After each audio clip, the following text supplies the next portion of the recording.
E aí, meus queridos, tudo bem com vocês? No vídeo de hoje a gente vai trocar uma ideia sobre índices e ETFs.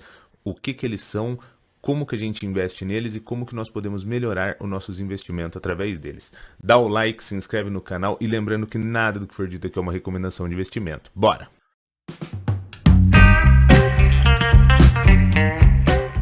Bom, galera, primeiro vamos entender o que é um índice. Você muito provavelmente já viu diversas vezes no jornal falando sobre o Ibovespa. Ibovespa sobe, Ibovespa desce, Bolsa de Valores e tudo mais. O que é o Ibovespa? O Ibovespa é um índice. Um índice do quê? Um índice da Bolsa Brasileira. Então, quando a gente desce aqui um pouquinho, a gente vai conseguir ver a composição dele, ó. Composição do Ibovespa. Ele detém 91 empresas no portfólio e ele tem a representatividade aqui de cada uma delas. No caso aqui da Vale, a gente consegue visualizar que a participação dela no índice é de 15%, da Petro de 6%, do Itaú de 6%, do Bradesco de 5%, ou seja, é uma cesta de empresas, no caso aqui são empresas porque é um índice referência da Bolsa Brasileira. Então, uma cesta de empresas que ela tem as maiores empresas, as empresas mais líquidas, com maior valor de mercado da Bolsa Brasileira, nesse caso aqui do Ibovespa. Então, são as 91 maiores empresas e mais líquidas, já estando diversificadas, porque a gente consegue visualizar que elas têm a proporção aqui delas conforme o próprio tamanho. Então, o índice ele vai ser sempre uma cesta referência para alguma coisa. Então, por exemplo, o Ibovespa é o índice referência para ações do Brasil. Você vai ter, por exemplo, um índice de small cap, que vai ser um índice de pequenas empresas para ações do Brasil. Você pode ter um índice do IFIX, que é o índice de fundos imobiliários. Você pode ter o S&P 500, que é o índice para as 500 maiores empresas dos Estados Unidos. Então, o índice é uma cesta de ativos que geralmente ele está já diversificado e ele tem como referência cumprir o objetivo dele. Então, se o índice é para ser das maiores ações do Brasil, Ibovespa. Se é para ser o dos maiores fundos imobiliários, IFIX. Se é para ser as maiores small caps do Brasil, o índice de small cap. Aí, para a gente retomar aqui, agora a gente vai ver o que são ETFs. Aqui a gente ainda está dentro daquela página do Ibovespa, a gente consegue visualizar aqui ETFs. Todos esses ETFs investem seguindo o índice do Ibovespa. Então, vamos ver aqui o BOVA11. Ó, BOVA11 ETF do índice Bovespa. Ou seja, o que é um ETF?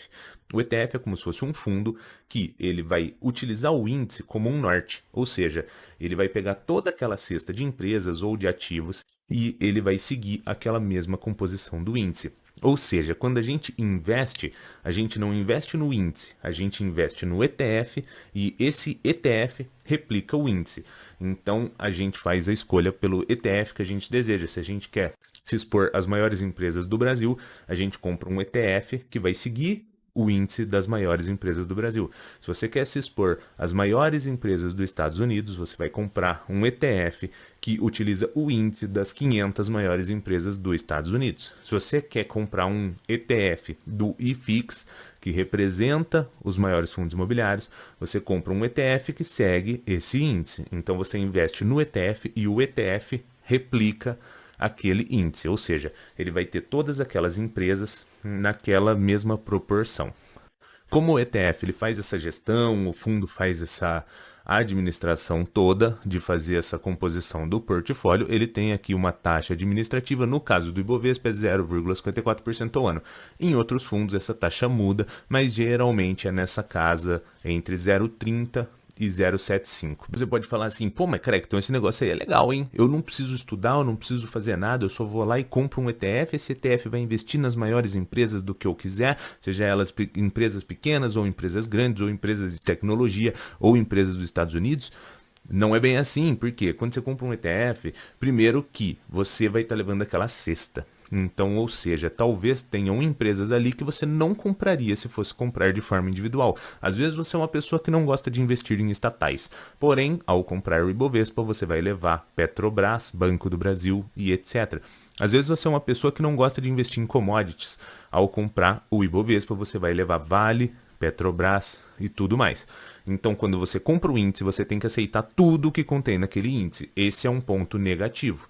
O ponto positivo é essa questão de maior facilidade, né, de talvez você não precisar fazer tanto um acompanhamento dos seus investimentos, conseguir investir só em uma única coisa e esse investimento ele já vai estar diversificado por conta própria, por possuir diversos ativos ali dentro já na sua respectiva composição. O ETF ele pode ser bom para duas outras coisas também.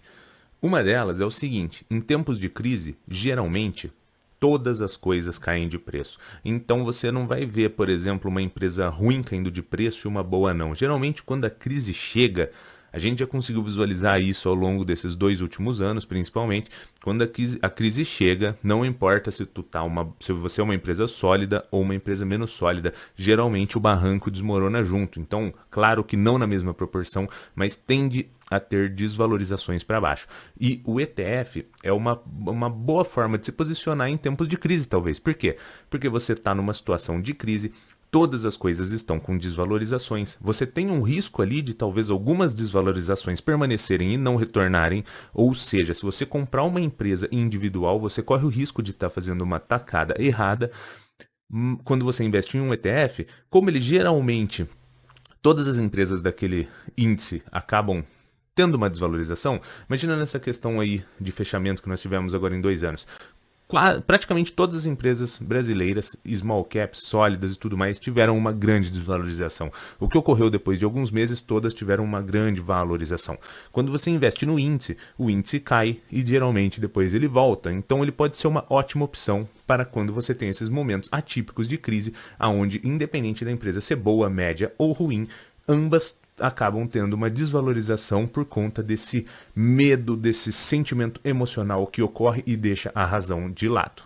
E o outro ponto positivo que eu acho da parte do ETF é o seguinte: para o investidor iniciante que talvez não consegue fazer uma boa análise ainda, precisa ainda aprimorar suas técnicas e tudo mais, ele é um limitador de risco. Por quê? Como ele investe nas maiores empresas e ele já é diversificado e já possui a composição dele própria, é muito mais difícil de você fazer uma cagada e ter um prejuízo. Imagina você compra lá 80% do seu capital numa empresa ruim que não soube avaliar e ela cai 50%, 80%, igual a gente já viu acontecendo. Você vai ter uma grande perda. Num ETF isso não aconteceria. Então ele pode ser um bom atrativo para limitador de risco, principalmente para o investidor iniciante. Bom, a pegada desse vídeo era essa, só para explicar um pouquinho sobre o que é um índice e de como que funciona um ETF. Então, se você curtiu, dá o like, se inscreve no canal e é claro que nada do que foi dito aqui é uma recomendação de investimento, é apenas um conteúdo educativo para você melhorar as suas tomadas de decisão. Valeu!